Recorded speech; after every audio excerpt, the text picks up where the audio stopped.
পাখিগুলোর মতো যদি সকালবেলা তাওয়াক্কুল করে বের হয়ে যাও, প্রতিটা পাখি, আপনাদের গাজীপুর এলাকায় পাখির বাসা আছে নাকি?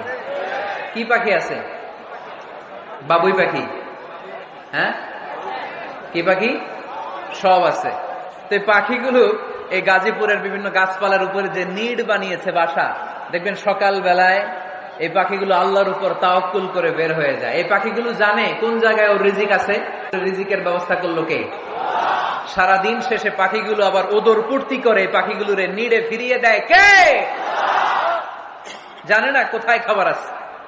আমাদের ফ্রিজ আছে, ফ্রিজ, ডিপ ফ্রিজ, 7 দিনের বাজার করে ডিপ ফ্রিজের মধ্যে খাবার রেখে দেই। পাখিদের ডিপ ফ্রিজ আছে নাকি? আমাদের টাকা বেশি ঘরের মধ্যে হয়ে গেলে ব্যাংকের মধ্যে অ্যাকাউন্টে ফেলে দিয়ে আসি। পাখিদের কোনো ব্যাংক অ্যাকাউন্ট আছে নাকি?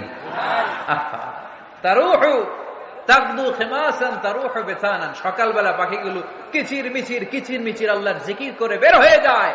বিকেল বেলা প্রতিটা পাখির পেটে খাবার দিয়ে আবার ফিরিয়ে দেয় কে? এটার নাম তাওয়াক্কুল।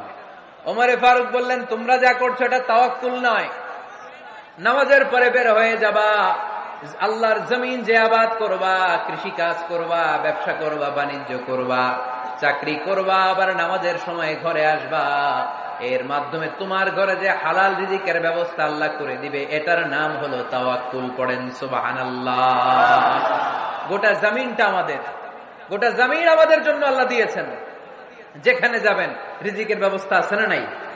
আপনাদেরকে শোনাইছি না যে বাংলাদেশের পাহাড়ে কি চাষ হয়? ওখানে জুম রেখেছে আল্লাহ। মালয়েশিয়ার ক্যামেরুন হাইল্যান্ডে আল্লাহ ফলের বাগান, ফুলের বাগান রেখেছে। আবার আপনি সাগরের মধ্যে নামলে রিজিক আছে না নাই? কি আছে? মাছ। সুবহানাল্লাহ কইবেন না? ওয়ালাকাদ কাররামনা বানি